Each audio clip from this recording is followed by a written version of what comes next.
뉴욕시에 컬럼비아 유명한 대학이 있습니다. 그 대학 총장이 세상을 세 가지로 분류를 했습니다.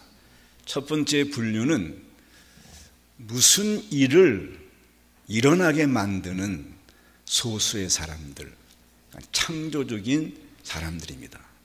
두 번째는 무슨 일이 일어나고 있는 것을 보고만 있는 사람인데 대다수가 이런 분들이 많습니다. 세 번째는 무슨 일이 일어나는 것도 모르고 아무것도 모르는 그런 세 번째 분류로 하는데 거의 또 이런 사람들이 많다고 하는 것입니다.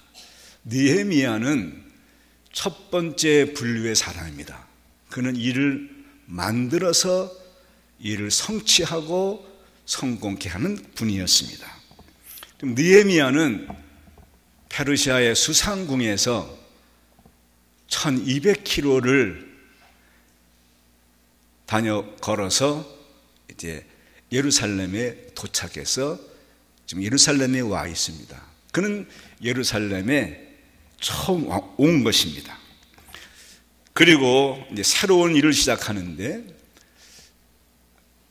예루살렘에 오기 전까지는 페르시아 수상궁에서 왕의 모든 이 술을 맡은 잔치를 맡은 관원이었지만은 이제는 성벽을 재건하는 그리고 건축 자재를 가지고 건축해야 하는 감독관의 자리로 바뀌었습니다. 느헤미야는 그 사람들로 하여금 공사를 지시하는 감독자가 되었고, 요즘 말로 한다고 하면은 사원으로 있다가 사장이 된 것과 같습니다. 전에는 왕의 지시를 받았지만 이제는 감독자가 돼서 사람을 지시하는 그런 자리로 바뀌었습니다. 느헤미야가 새로운 임무를 받아가지고 성공적으로 잘 맞춰서 이 성벽 재건이 완성이 됩니다. 우리는 느헤미야의 이 지도력을 배워야 합니다. 그럼 우리도 세상에 나가서 우리에게 주어진 임무를 잘 감당할 수가 있는 것입니다. 첫째, 느헤미야 지도력의 첫 번째는 현재의 처한 상황을 잘 살폈습니다. 11절 말씀을 한번 같이 읽겠습니다. 시작. 내가 예루살렘에 이르러 머무른 지 사흘 만에 1200km의 먼 여정을 달려와서 몸도 좀 쉬면서 이제 살피는 겁니다. 어떤 상황인지, 사람들은 어떤 사람들인지, 어떤 환경인지 주의 깊게 사흘 동안 살펴보았습니다. 누구나 자신이 스스로 체험하고 배워야 할 때가 있습니다. 지도력의 첫 번째 비결이 상황을 정확하게 파악하는 것인데, 지도자가 먼저 그 일을 해야 됩니다. 누구에게 맡기면 안 됩니다. 본인이 어떤 상황인가, 사람들은 어떠한 마음을 갖고 있는가, 어떤 환경인가, 이 모든 것들을 잘 살펴야 됩니다. 환경에 적응할 그런 시간이 필요했습니다. 자, 시편 119편 99절 함께 읽겠습니다. 내가 주의 증거들을 늘 읊조림으로 나의 명철함이 나의 모든 스승보다 나으며, 내가 하나님의 말씀을 늘 읊조리며 나의 그 명철함이, 말씀에서 오는 명철함이, 하나님이 주시는 명철함이 나의 모든 스승보다 낫다는 것입니다. 느헤미야서를 우리가 주일마다 함께 읽어가면서 배워야 할 것은, 기도라고 하는 것은 시간의 낭비가 아닙니다. 기도라고 하는 것은 내 힘으로 할 수 없는 일들을 하나님께 아뢰면서 통찰력을 가지고 계획을 세우면서 하나님께서 일하시도록 부탁하면서 놀라운 그런 기적을 체험하기도 하고 또 성령의 인도를 받게 됩니다. 자, 새가 멀리 바라보려고 하면 높이 올라가야 됩니다. 날개를 적당하게 접어서 높이 올라가야만이 멀리 볼 수가 있습니다. 기도라고 하는 것은 하나님과 교제하면서 높이 올라가서 이 문제의 본질이 무엇인가, 이 문제의 해결은 어디에 있는가, 내가 할 일은 어떤 부분이고 하나님이 하신 일은 어떤 일인가를 보는 그런 귀한 시간입니다. 여러분, 기도 시간을 낭비로 보면 안 됩니다. 믿음이 연약한 사람이 하는 것이 기도가 아닙니다. 이 기도는 하나님과 함께 대화하고 상의하면서 문제를 해결해 가는 것입니다. 자, 사흘이 이제 지났습니다. 상황을 다 파악한 후에 기도하면서 무엇을 했는가 하면은 12절 말씀 같이 읽겠습니다. 시작. 내 하나님께서 예루살렘을 위해 무엇을 할 것인지 내 마음에 주신 것을 내가 아무에게도 말하지 아니하고 밤에 일어나 몇몇 사람과 함께 나갈새 내가 탄 짐승 외에는 다른 짐승이 없더라. 12절을 좀 새롭게 정확히 번역한다고 하면은 예루살렘 성벽의 대공사는 어렵고 큰 프로젝트를 행할 그 전략을 하나님이 내 마음에 넣어주셨다는 거죠. 불가능한 성벽 재건의 공사를, 그 계획을 어떻게 해야 할지 하나님께서 내 마음에 주셨다는 거죠. 놀라운 일이죠. 느헤미야는 은밀한, 하나님의 은밀한, 그리고 쉽게 말하면 기가 막힌 작전 지시를 받은 거예요. 이 성벽 재건 공사가 불가능한 것이었습니다. 현지에서도 불가능한 것인데 기도하면서 하나님께서 기가 막힌 작전을 주신 거예요. 그 마음을 놓으셨다 그거죠. 하나님께서는 기도하는 사람에게 상상하지도 못한 아이디어를 결정적인 순간에 알려주십니다. 재능이 있는 사람이 자신의 재능을 의지하지 않고 하나님께 온전히 의지할 때에 그의 재능은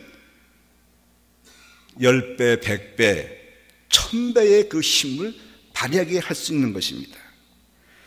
우리가 어떤 일을 시작할 때 하나님은 한 번에 전체를 보여주지 않습니다. 이 성벽 재건 공사가 하나님의 계획이었어요. 이 공사가 어떻게 진행되어 가는가는 하나님께서 하나씩 하나씩 알려주시는 것이었습니다.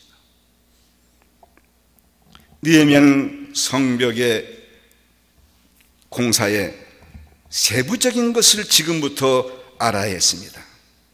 하나님의 마음을 살펴보고 기도하고 또 계획하는 시간이 반드시 있어야 모든 일을 잘 진행할 수가 있습니다.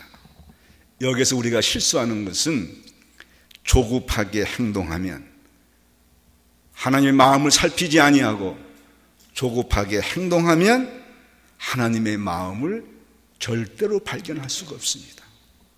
우리의 마음이 고요할 때에, 우리 마음이 고요하고 진정될 때에 하나님의 말씀을, 뜻을 발견할 수 있는 것입니다.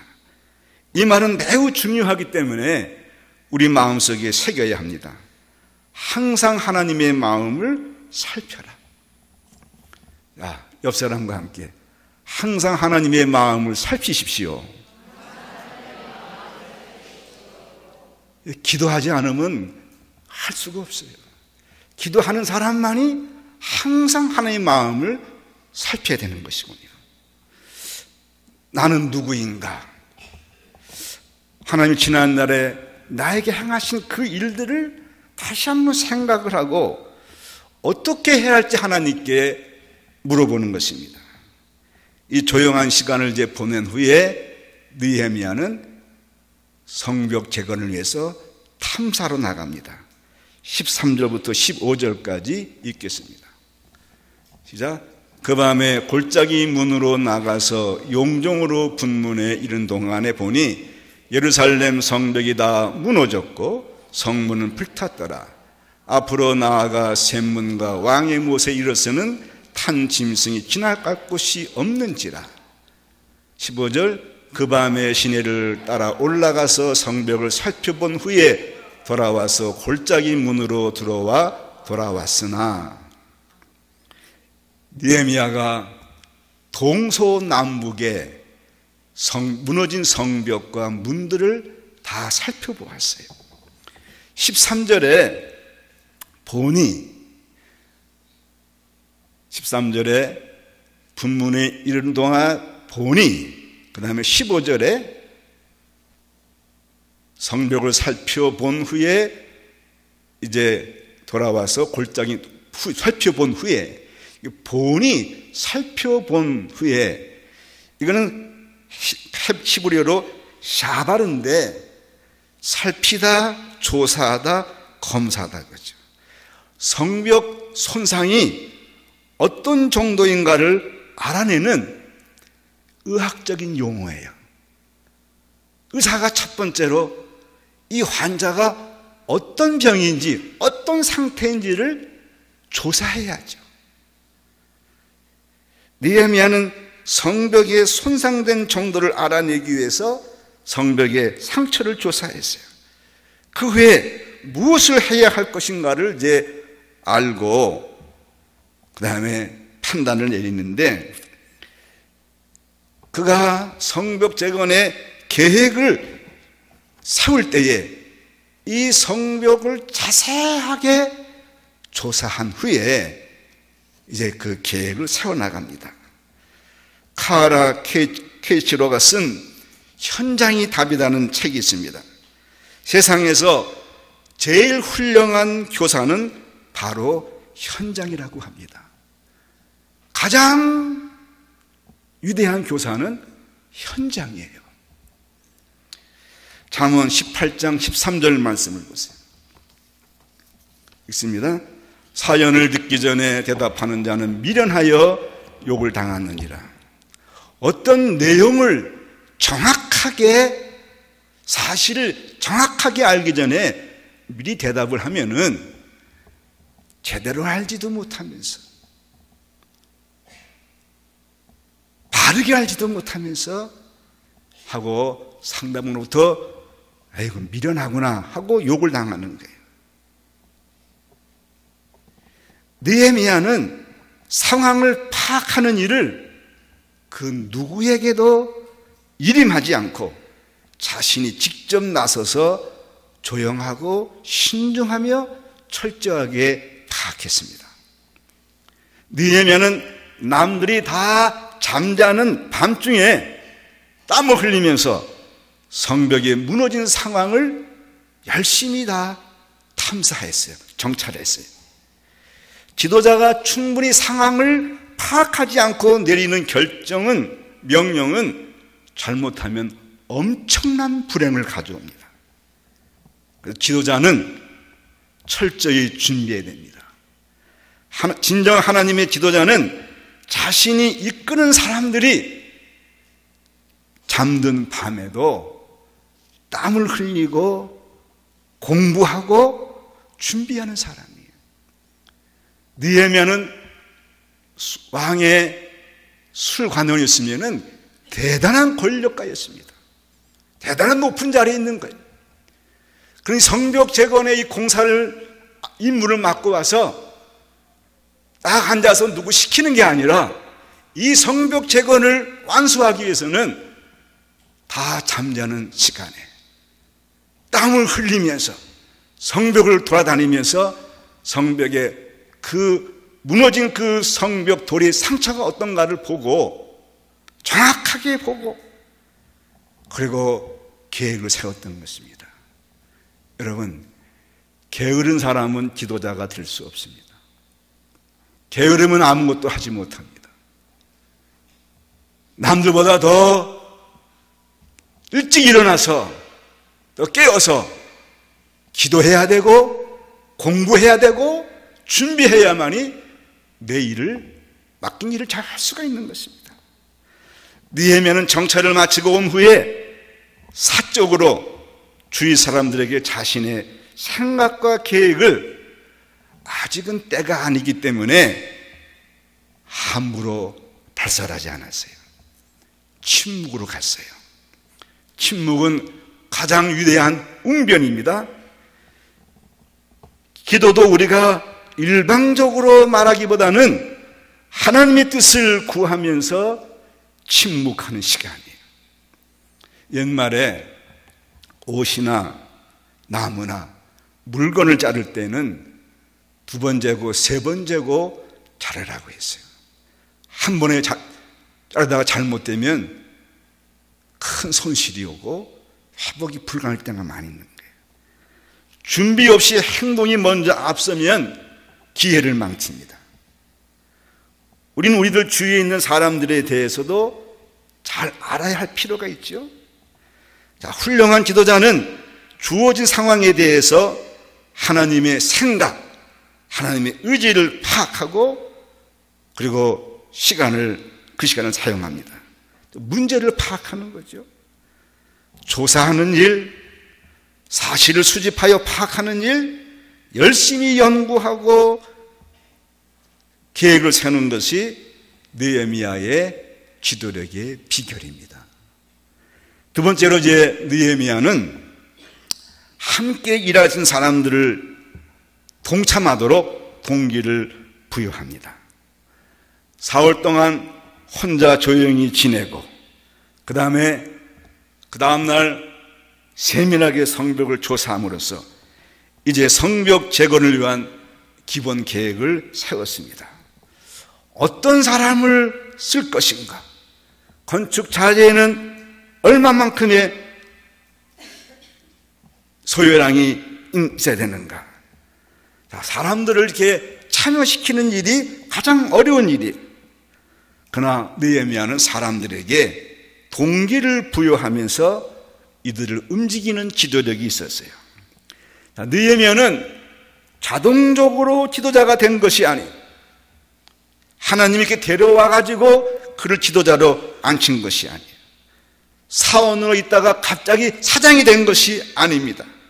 그는 일생을 통해서 페르시아의 아닥타스다 왕의 2인자까지 올라갔다고 하는 것은 그 왕궁에서 수많은 사람들을 보면서 그 사람들을 식별하는 능력을 가졌고, 사람들이 어떻게 살아가고 어떻게 일을 하고 어떻게 안 되는가를 파악을 했어요.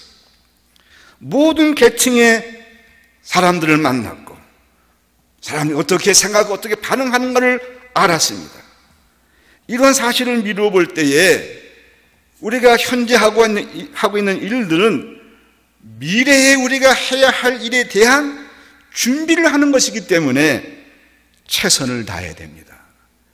여러분, 여러분의 주어진 직장에서, 주어진 환경에서, 주어진 일터에서 최선을 다해야 돼요. 그것이 나중에 여러분들이 어떤 일을 맡을 때에 그 일을 할 수 있는 기도력이 생기는 거예요. 판단력이 생기는 거예요. 최선을 다해야 돼요. 어려울 때도, 힘들 때도 최선을 다해야 되는 거예요. 왜? 미래를 준비하기 위해서, 미래를 이끌어가기 위해서 하는 거예요. 지금 힘들고 어렵다고 해서 포기하거나 게으르거나 준비하지 않으면 자기가 할 수 있는 일만 하면 무슨 일이겠어요? 어려운 일들을 감당할 수 있는, 하나님께 도움을 구해가지고 일을 해야 하는 그 일을 할 수가 없는 겁니다. 자, 느헤미야가 당면한 어려움에 대해서 우리가 한번 이해할 필요가 있어요. 이 성벽은 140년 동안 폐허로 있었어요.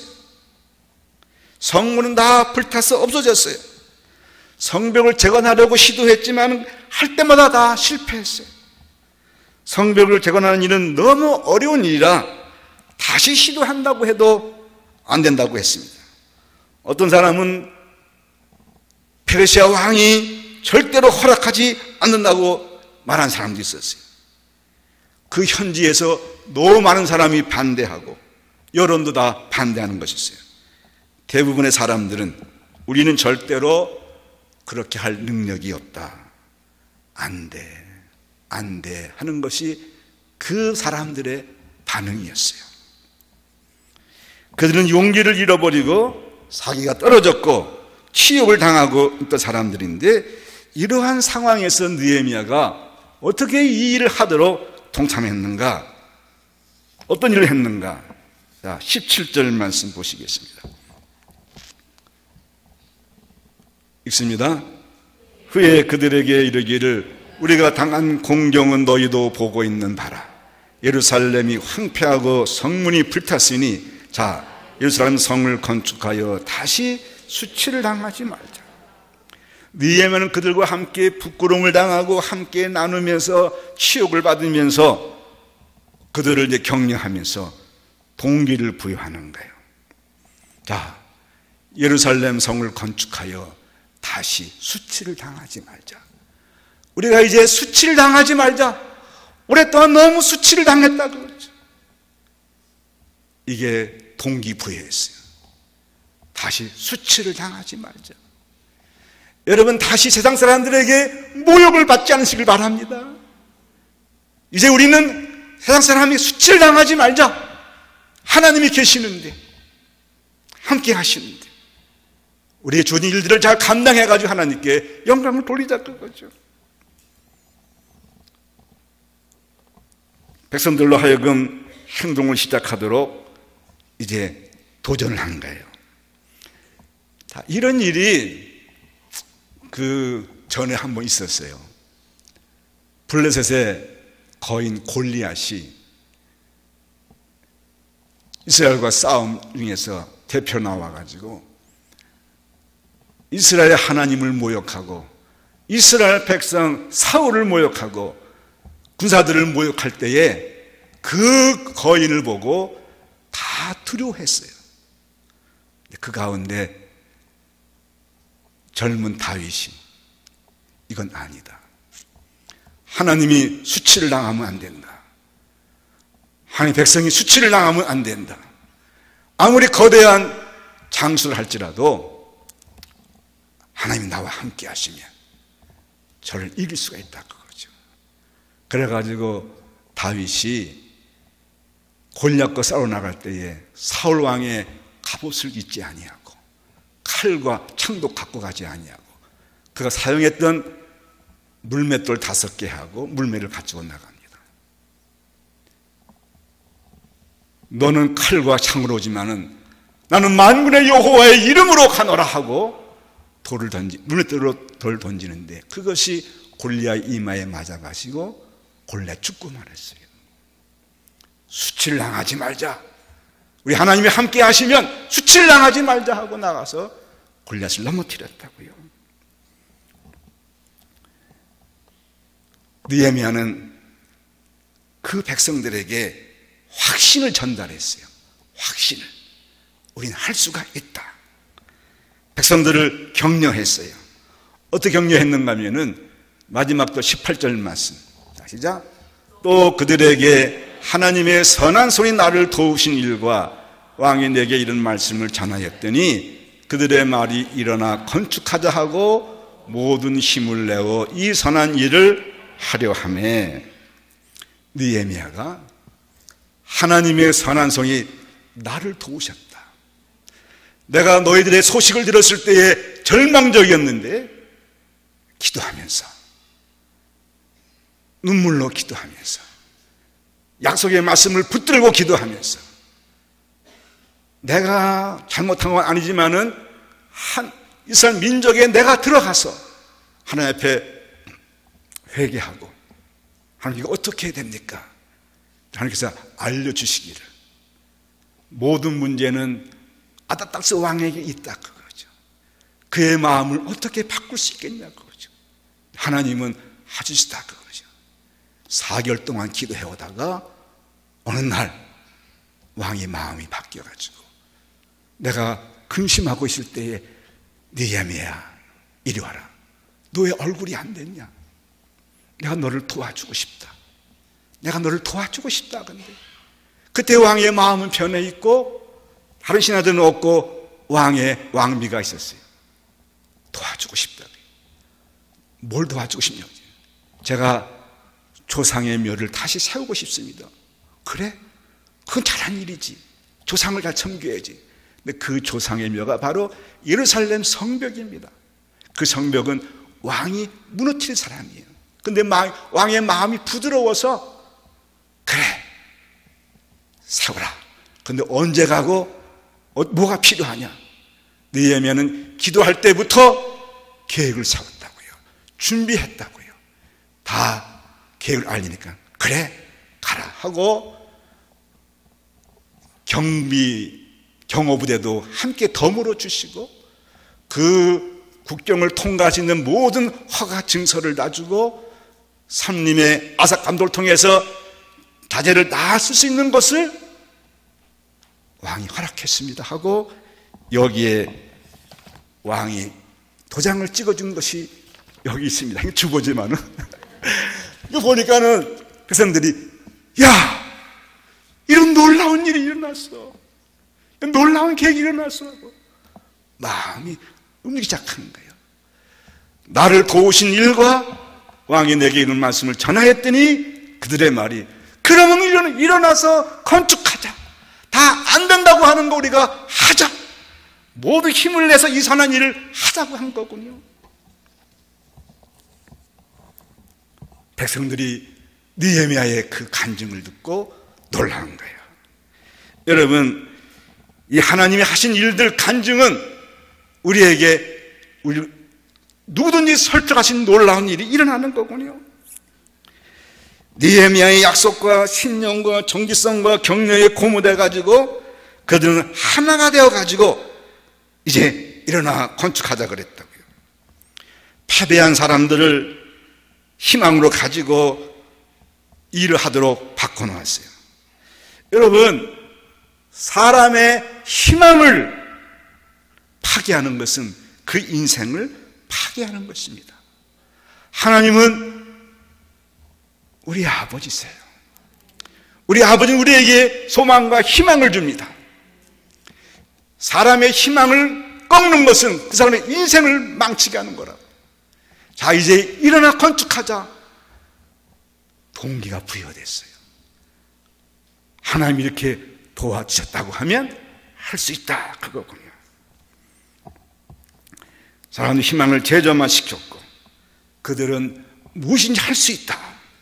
그래가지고 일을 시작한 거군요. 느헤미야의 계획은 마찬가지로 오늘 우리에게도 적용이 됩니다. 여러분, 기도하시기 바랍니다. 기도해서 여러분의 문제를 하나님과 함께 정확히 봐서 통찰력까지 정확하게 봐서 문제 해결을 찾아야 됩니다. 하나님과 함께 계획을 세워나가야 되는 거예요. 그리고 기회가 왔을 때 순종하고 왕 앞에 나가 허락을 받은 것처럼 이제 허락을 받아가지고 가는 길이 쉬운 길은 아니고 어려운 길이지만은 이 사명을 감당할 때 다시 이스라엘 민족의 수치가 사라지고 하나님께 영광을 돌리고 이 불가능한 일들을 이루어 가도록 느헤미야는 먼저 상황을 정확하게 파악하고 정확하게 입수한 거예요. 얼마 전에 이제 우리 집안 감리사가 전화가 왔어요. 목사님, 상의할 게 있습니다. 어서 오라. 지금 지방에 이런 문제가 있는데 이거 어떻게 해결해야 됩니까? 먼저 이쪽 사람 말 듣고 이쪽 사람 말 듣고 양쪽을 다 들어야 됩니다. 다 들어가지고 무엇이 사실인가를 파악을 해야 됩니다. 사실이 파악이 되면은 그 다음에 덕스럽게 일처리가 되면은 감리사에 리더십이 생깁니다. 알았습니다. 근데 교육자 회의가 됐어가지고 막 의견이 분분한데 이쪽 말 저쪽 말 다 듣고 가만히 있습니다. 마지막에 제가 나가면서 이 문제는 뜨거운 감자 같다. 손의 지장이 뜨겁고 벌창이 아깝다는 거죠. 다시 한번 이 문제를 서로가 상의해가지고 해결하자 하고 유종의 미를 가지고 끝났다고요. 느헤미야는 정확하게 사실을 파악하고 그리고 그 사실을 가지고 하나님 앞에 기도하면서 전략을 받은 거예요. 야, 하나님께서 전략을 주시는 건가? 맞는 건가? 느헤미야에게 주신 하나님은 오늘 우리의 하나님이십니다. 그분의 작전을 받아야 돼요. 그 계획을 받아야 돼요. 실천에 갈 때에 우리 임무를 다 완성할 수가 있는 것입니다. 이런 은혜가 여러분에게 함께 하시기를 주님의 이름으로 축원해 드립니다. 기도하시겠어요? 사랑의 하나님, 우리 모두에게 각자 주어진 임무가 있습니다. 사명이 있습니다. 그런데 기도하지 아니하고 준비하지 아니하고 계획하지 않으므로 많은 일들이 무산되고 오히려 실패하고 수치를 당합니다. 우리 하나님은 그렇게 실패하고 수치당하게 하신 분이 아니라 하나님의 하시는 일은 온전해서 합력해서 하나님 함께 하실 때에 놀라운 일이 일어나서 하나님께 영광을 돌릴 줄로 믿습니다. 우리가 느헤미야의 기도력을 배워서 교우들의 모든 가정과 사업에 우리 주님께 영광을 돌리게 하여 주시옵소서. 예수님의 이름으로 기도하옵나이다. 아멘.